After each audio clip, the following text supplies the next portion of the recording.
ating pong pinakamamahal na tagapamahalang pangkalahatan, ang kapatid na Eduardo B. Manalo, sa pangunguna po naming mga ministro at manggagawa. Kami po ay taos sa pusong bumabati sa pagsapit ng ika-16 na mabiyaya, matagumpay, makapangyarihan at mapagmalasakit po na pamamahala sa buong Iglesia ni Cristo.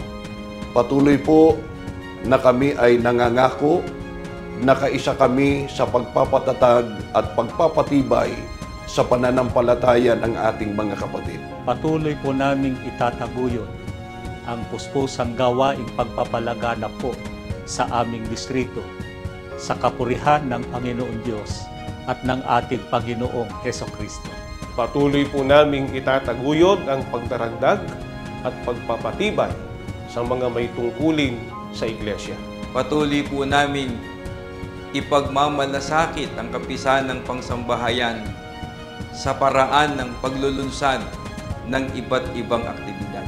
Patuloy po naming iingatan, aalagaan at aalalayan ang mga kapatid.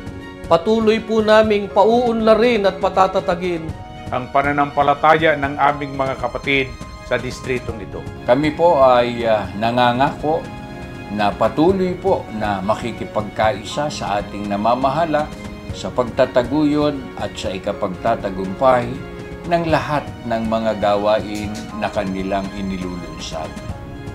Mabigyan ng kalwalhatian ang Panginoon Diyos at ang ating Panginoong Hesukristo. Kami po ay bumabati sa inyo ng ika-16 na matagumpay at mabiyayang pangunguna sa loob po ng Iglesia ni Cristo.